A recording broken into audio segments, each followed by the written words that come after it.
How we doing, folks? Eric here again.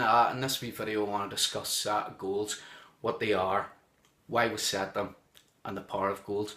Now the problem with most people is that when it comes to goals, you've heard it all before. You gotta set goals, you gotta write goals, you gotta review goals, blah blah blah blah.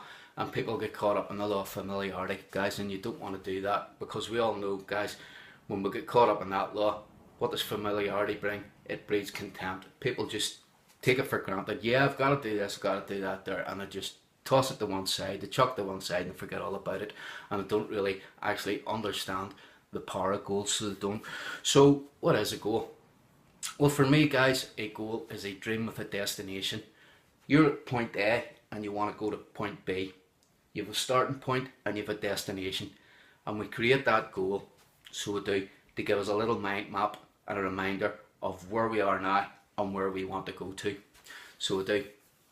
So that's goals. Goals for me are a dream with a destination. And if you're in a situation where you're setting a goal, there seems to be a certain amount of dissatisfaction in your life. You're here and you want to go there. You want something different, guys. And dissatisfaction can actually be quite good. It can be a creative state, so it can get your head thinking. So it can, I'm here and I want to go there. I need to set a goal, guys. So that's for me what goals are. They're a dream with a destination. They're a starting point and a finishing point. So there is, and that's A to B, and that's where you want to go. So we do need to set goals, guys. And I'll give you a wee example of setting the goals and why we set them.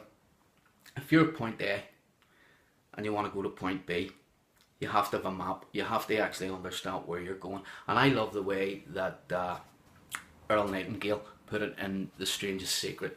He says, if you have a ship, you put a captain and crew on it, you give them coordinates, and you send them on their way, 9 times out of 10, what's going to happen? They're going to get to that destination. Well, if you take the same ship, you don't put any captain on it, you don't put any crew on it, you just start the engines and set it to sail, what's going to happen? Guys, you're going to be lucky if you actually get out of the harbour. So you are. It's going to go crash, bang, wallop. It's down. There's no map, there's no destination for it. And that's why we set goals, guys. We're point A, we want to go to point B, so we do. So the power of goals. I'll give you a wee example of the power of goals. Back in 1953, there was a survey done of the graduating class. So there was. And those people were asked how many had set goals and set a strategic plan to actually go out and achieve them goals. Now, out of them all, 3% had set goals, so they had, and had a strategic plan of how to achieve them goals. 20 years later, guys, 20 years later, they come back, they interviewed the same people, so they did. What was the results? They were absolutely astounding. The 3% that had actually set goals, that had a strategic plan for achieving them goals, were happier, they were healthier, they were wealthier. So they were, in fact, they'd achieved more wealth than the other 97% combined. What does that tell you, guys? That shows you the power of goals. Guys, do not underestimate the power of goals. It is something really, really special, so it is.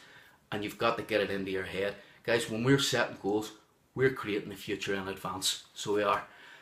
That's us and goals. That's the first one, guys. In the next little video, what we're going to go into is sort of 3 main areas that you can set goals in your life to improve every single area of your life. And we'll see you in the next wee video. Thank you, good luck, God bless, and I'll speak to you in the next one. Thanks.